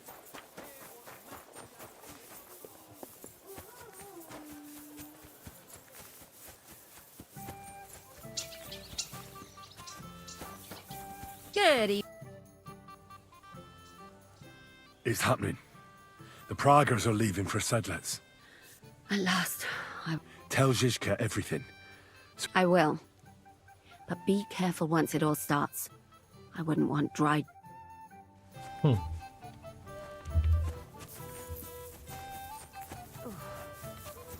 hơi đen nhưng mà thôi anh kia chịu trận thay rồi. Chúng ta cũng không thể quá tin tưởng cái thằng kia được, nhưng mà ít nhất là kẻ thù của kẻ thù thì bây giờ tạm thời vẫn là bạn.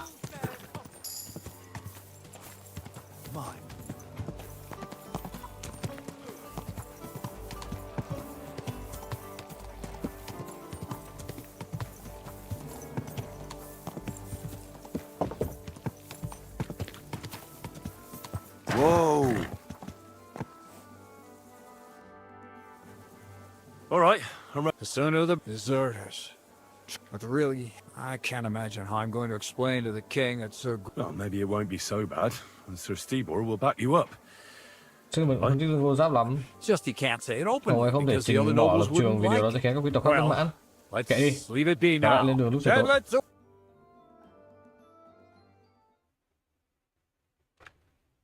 Thế là chúng ta ấy rồi. Chắc là khoảng tầm nửa tiếng nữa tôi nhổ neo anh em nhá. Khoảng chắc 15-20 phút thôi. Tôi nhổ neo phát. So the devil jumps in from behind a tree. But Pa, who's already got his blood up, just grabs him by the horns, wrestles him to the ground, and then starts giving the devil such a hiding. The fur is flying off. Wait, fellas. After Pa was done with it, the devil. So he says, what the fuck?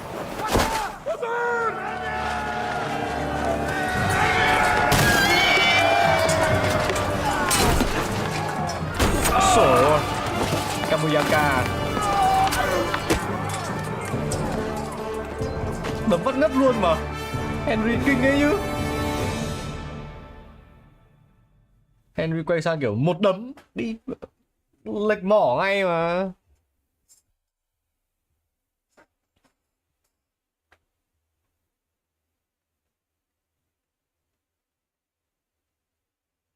Phồng tôm rồi, đấm phát chết luôn rồi.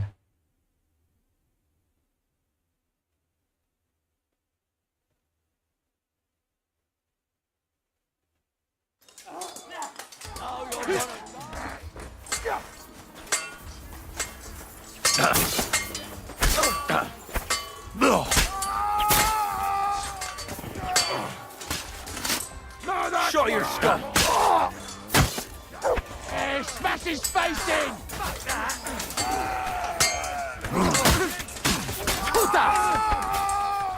Hey, get him!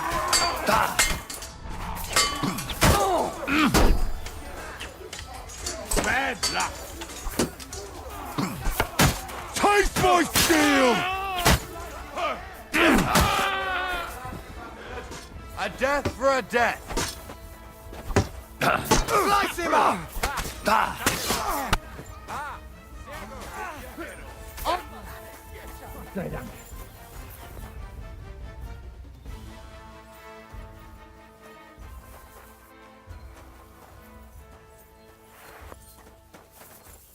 Thằng tướng chắc khả năng cao sẽ có vũ khí mạnh nhất.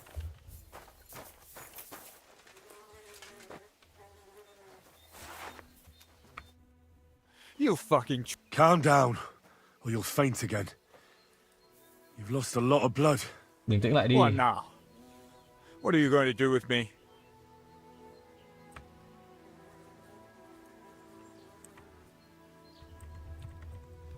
Thả ông này đi hay là xứng đáng một cái chết danh dự nhỉ? Bởi vì nếu như thằng này đi nó có thông tin để nó có thể báo cho Sigmund.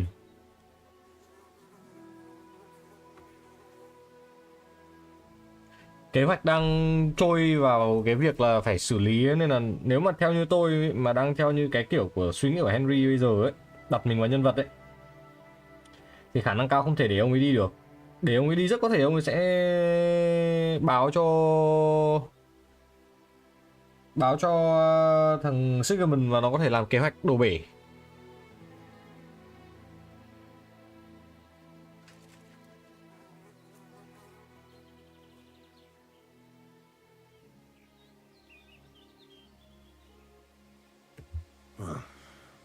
good man.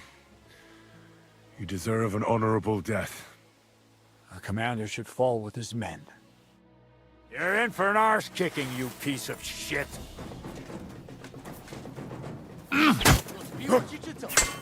No, you...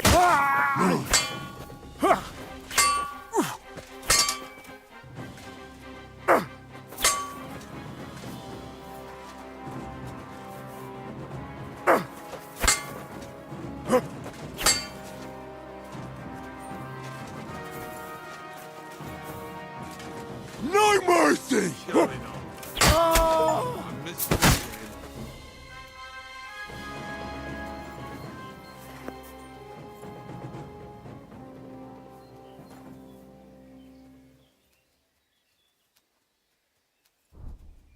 What do you think you're doing here?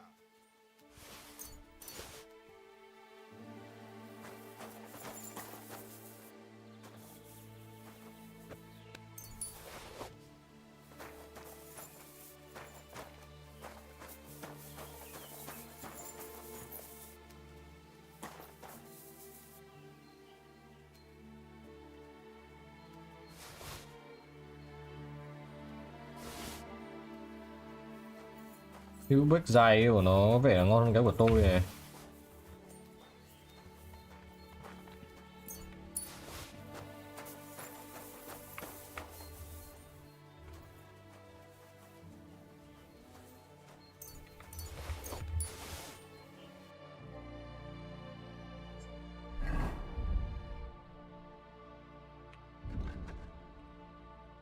Ba ba 6855.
There. It's done. What's the matter? Aren't you happy? It just doesn't seem right, what we did to those people. Not people, the enemy. Remember that. Trust me, you'll sleep a lot better. By the way, who's that fella over there? Gã kia là ai? Kẻ đứng về phía chúng ta ấy. Crow. Hắn là Crow. We met in the camp. I wouldn't say he's our ally. Không gọi hắn đồng minh đâu nhé, có thể là một phe chống lại He Sigismund. killed the Cuman's commander and blew up the ammunition store. It's a long story. Fucking hell, now that's a man. I like the sound of him a lot more than a lot who've settled into Devil's Den. Brabant has already brought up his promised reinforcements. What are they like? Well, you'll see for yourself. But now, we have to get out of here first.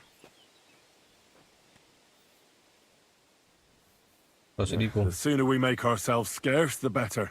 To the task, then.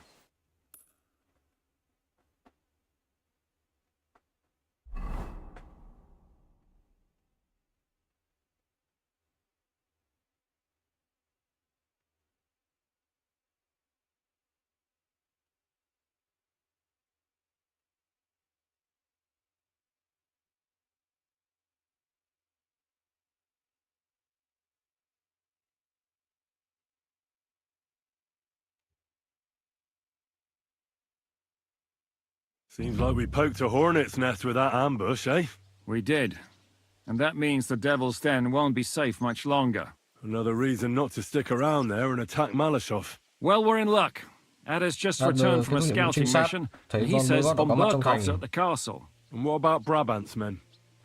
You were saying you don't like the look ông of nói là them. không thích I cú cách just của nó. don't trust them Tôi somehow. chỉ không tin hắn thôi. But I'll admit Nhưng mà nói that thằng cha Frenchman Pháp đấy surprised tôi bất me. ngờ đấy. They're no greenhorns. Không phải là We'll lặng see how nằm they mơ đâu. fare in battle. Indeed we Xem will. chúng ở trong trận We'll chiến thế soon nào. get going. Get ready, and then we'll plan what's next.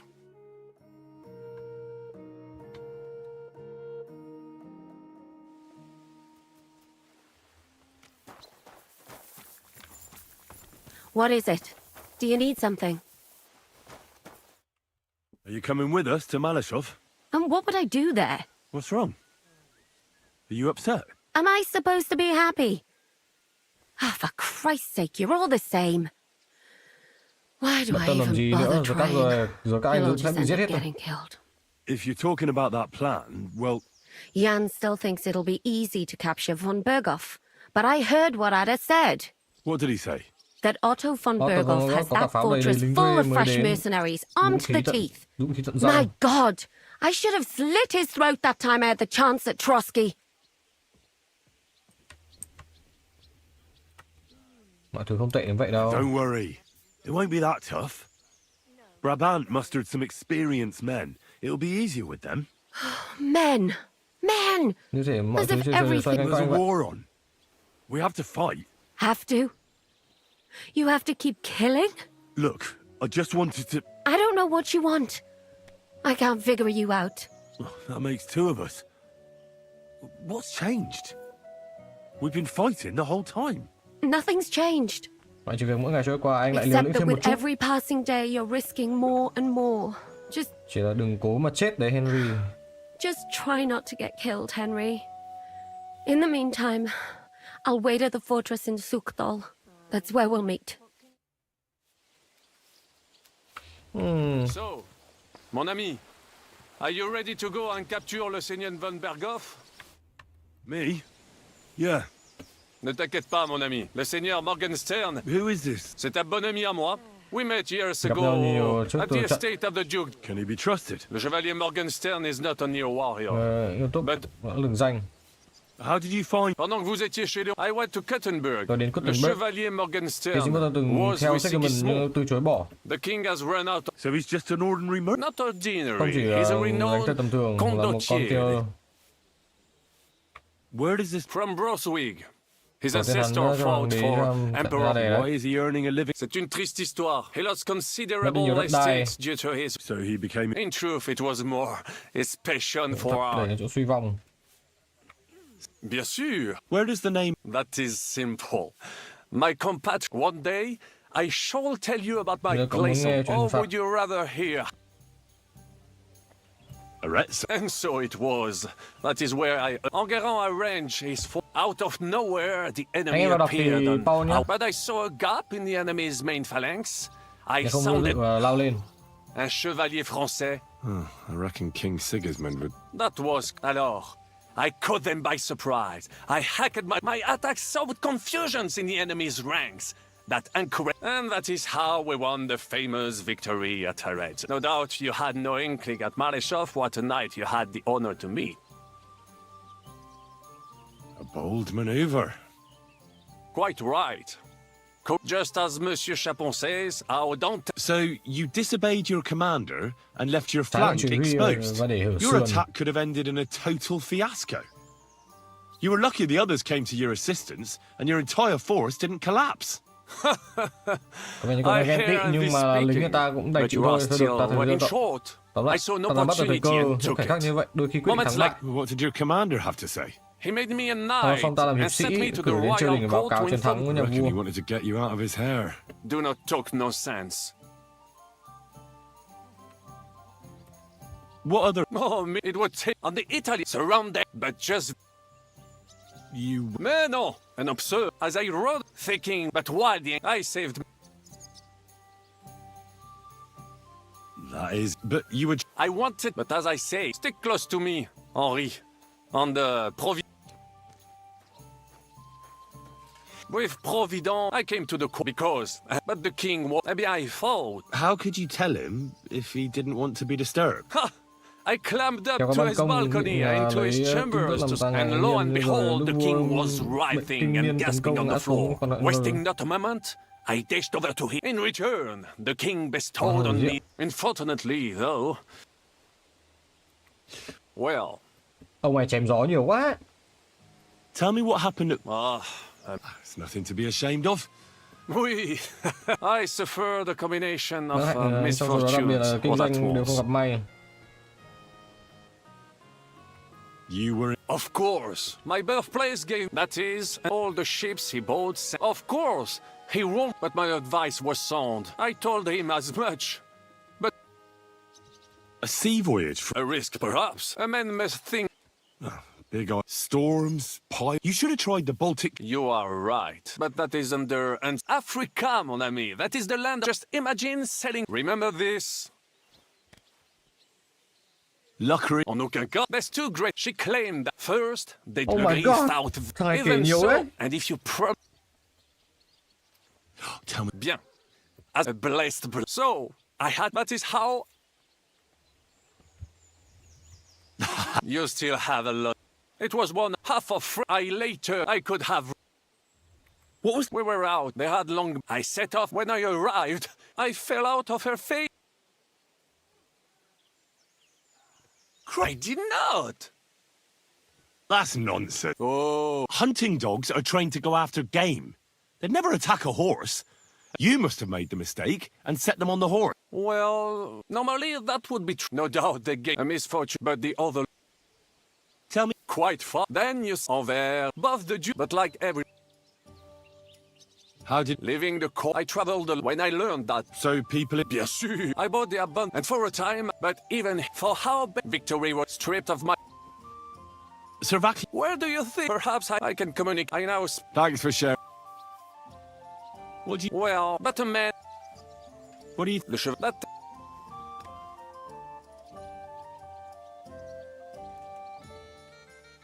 What do you think? You think so? My instinct... How do you get... Oh, those two. Once he could, Tính but biết ngay he trong một was ta sai lầm wrong. lớn to đã đủ của hắn. I can't get Catherine out. I'm sure you have more experience of love. But for my tastes, Hơi Mademoiselle quá cổ Catherine điển is tí of đi some con mẹ. white. That's not really what I meant. Là est la question. I had the Trải qua feeling... những kinh khủng trong So quá do khứ. I. I have no idea. Khỏi But có she's ai fond biết of... đâu. Oh, come on. I am a good judge of people. How do you... Oh, you're young. Needless to say, Godwin and Jessica... and Thua quỷ đó. Have you met... the priest who is very Linh skilled giỏi with a kiếm. sword. Priests should not be such good swordsmen. Lĩnh vực. In addition, he can play Ông chess chơi cờ just as giỏi, well as you khéo and tay in dùng drinking kiếm. wine. He beats Ông even ta the vượt best kẻ vượt nhậu giỏi nhất Frenchmen. nước Pháp. Thế nào ông ta là con của quỷ? Samuel, What do you... a good warrior. And that is... About this... Tell me. Mon ami. After all, I had to live up to my... I thought it would be enough to... Only... No... Précisément. I, who found... By her... It is true. I made the correct... The Kuttenberg spy. This tragedy, but enough of that. In the meantime, however... I'd like... It will take some acquiring, especially now. What would you like? I'd like to learn... It will... Especially... What... About... Cái thằng này nói nhiều thật. Sir, no Sabbath. My respects.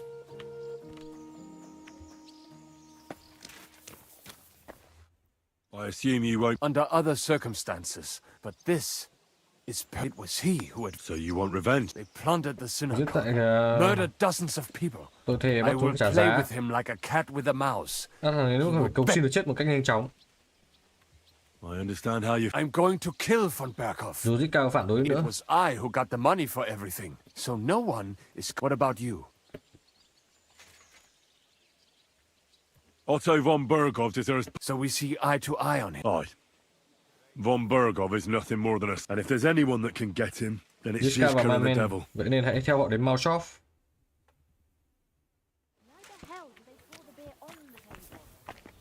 Không nói chuyện với Caitlyn nữa.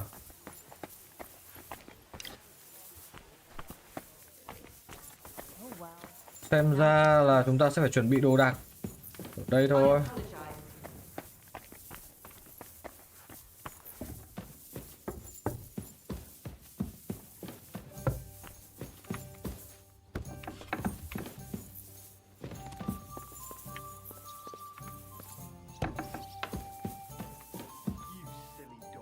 Và tôi đoán là sau 3 ngày thì cũng sẽ không quá lâu.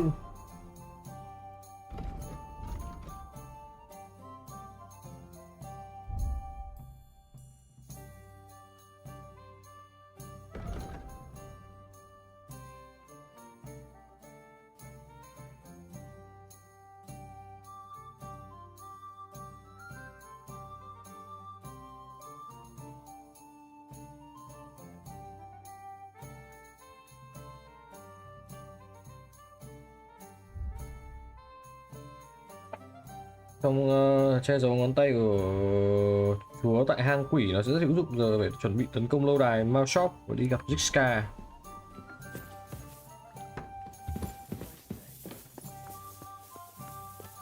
Tôi nghĩ là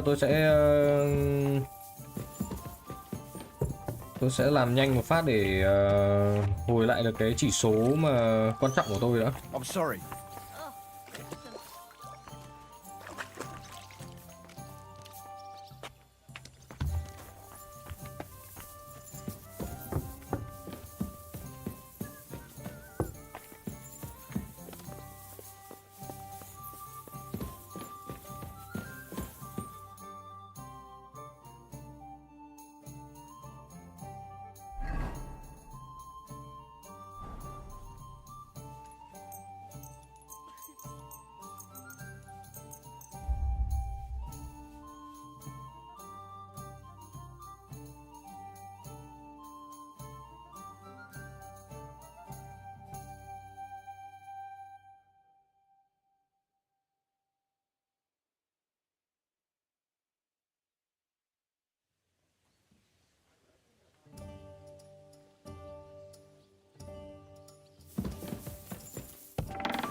Catherine bây giờ về sắc đo rồi đúng không? À không, Catherine vẫn ở đây. Oh well. Why is this all sticky?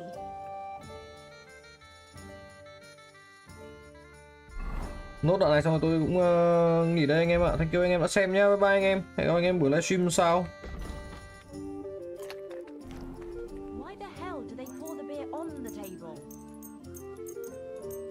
Here we are.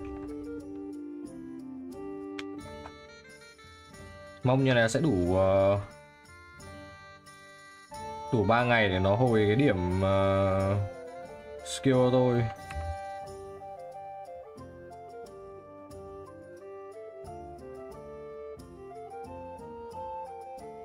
Jan, Đó. is something wrong? Not really. I've Good morning, known you Hans. for a long time. Henry, for fuck's sake. Giờ lại trinh sát chạy địch ngay luôn, Just when you mà không got cần out nghỉ of it, I ngơi. was really Tôi worried rất lo about đấy, đến mức cầu nguyện Đức Mẹ prayed bù to hộ our- cho cậu Thank Henry. you, friend. I'm truly delighted she heard my pleas and you've come back in one piece. Among other things, Tôi nghĩ I là kept mình thinking, chưa cảm ơn I cậu haven't đàng properly hoàng vì đã thanked you tới yet mail for shop coming cứu to my- tôi. No need to thank me. I beg to disagree.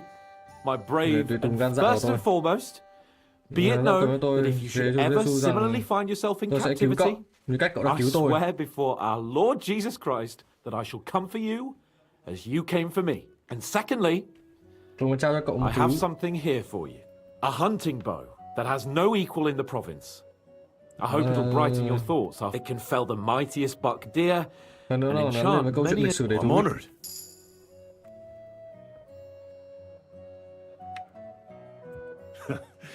According to legend, Được this vốn là hầu bow tước Job của belongs xứ by nhưng right tuy to nhiên Margrave không xứng đáng với nó nên số phận an bài rơi vào tay hiệp sĩ thực thụ. What are you saying? When I found out that Khi tôi biết Jobs Job would gladly sẽ leave giam me tôi locked lại, up, tôi đã sôi máu lên. so to Nên pay để trả back, đũa tôi đã thó I cây relieved cung him của hắn ở and it was Ramos. immediately clear to me Cây cung này vốn dĩ that dành cho bow cậu chứ should không go. phải là ai khác. That is certainly. What do you make of this? He's unquestionably a remarkable knight. That Vâng, fact một hiệp he sĩ tài ba rambles tuy on a nhiên lot, luôn lại though. nhảy không ngừng, đôi khi My head nearly hắn toàn although không tất it nhiên. was better than being stuck there Còn alone. hơn là Otherwise, he mình bỏ seems to qua me chuyện đó like thì a hắn bold and ông well, dũng if a cảm. little obsessed with wealth. Nhưng mà ám ảnh về tiền bạc. I honestly can't stand. He's as full of tales as an old fishwife. No one's perfect. As for his constant chatter, Cậu phải học cách and ideally not get locked up in. On the other hand, when có lẽ hắn Sigismund giúp thằng bên invaded, không can thiệp vào chuyện này he could have vì easily sống thoải just mái với Xô Viết, instead. nhưng hắn lại He chọn làm did việc the bảo opposite. vệ Give thị him a trấn. chance to prove himself. Hãy cho You'll see hắn for cơ hội yourself. chứng minh bản thân, cậu sẽ nghi bất ngờ đấy. What happened? It was a bit better in Malashov. Nói chuyện bị mốt lại tất nhiên. Did anything happen? No. Rất lâu sau mình đến Malashov trong chiếc xe ngựa kinh khủng của suốt 4 năm ngày. Cuối cùng tay sai ở kéo tôi vào trong những chiếc xe ngựa. Chúng băng bó qua lá vết thương của tôi, nhưng trận chiến lớn việc sốc nảy trên đường khiến tình trạng tôi rất là tệ. What did they do? Nothing much. They took care of my wounds. Xử lý vết thương, sau đó nhốt tôi vào trong cùng một phòng. Nhất là đối đãi tử tế như một quý tộc. Von có hỏi vài câu chỉ vậy thôi. Nhưng mà bị nhốt trong cái phòng đấy làm tôi suýt phát điên. What was that I couldn't get out of Tôi there. không ra khỏi đấy được. Cậu thấy các kêu tìm thấy tôi phải không? Tôi kể từ sau Mevakov về tòa nhà đổ người tôi mắc kẹt ở đó, tôi đã trở đi không còn thoải mái trong không gian hẹp nữa. Tôi không bao giờ thích không gian hẹp, tôi luôn thích ở ngoài trời. Nhưng từ sau Mevakov thì mọi chuyện còn tệ hơn. Tôi có cảm giác như kiểu là mái nhà sẽ rơi vào đầu tôi và chôn sống tôi vậy.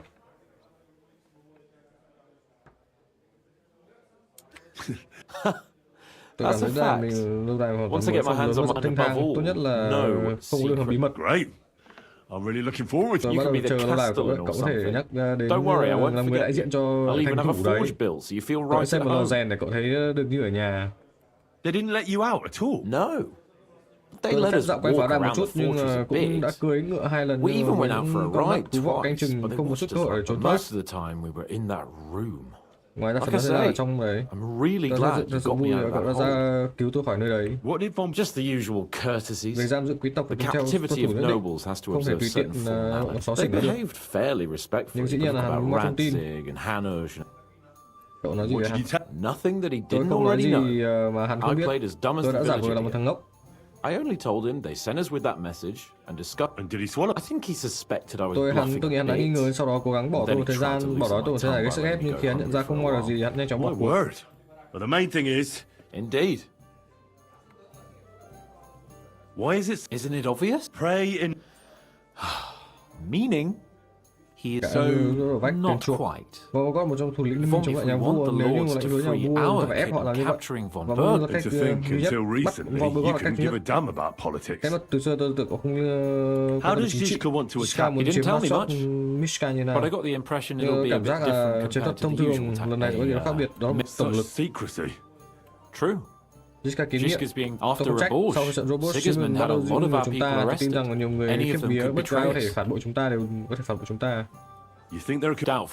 Khó tin đấy, nhưng mà ai cũng sẵn sàng đâm một nhát vào bụng. Well, that traitor Von Berg. Brabant and I still owe him quite a bit of nhiều mối thù chưa payback. trả lắm. I can't wait to see the Tôi look on his face when we take mặt him của hắn khi captive. mà chúng ta bắt sống hắn. What do you think? Hinek. Hắn ta là một I think khốn he's nạn a chính right hiệu. bastard. Nhưng But thêm I'd bạn thì rather bất thù Why đó. does Zizka trust him so Vậy sao Zizka tin tưởng hắn Hinek vậy? is Yob's Hinek ally. là đồng minh của Job, Sigismund is their Sigismund là common kẻ thù enemy. chung.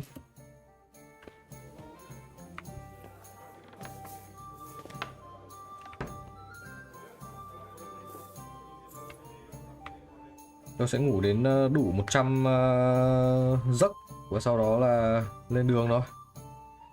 Ok, họp thôi anh em ơi. Tôi nhấc mâm đây. Tôi cảm ơn anh em đã xem nhé. Hẹn gặp anh em buổi livestream lần sau. Bye bye anh em.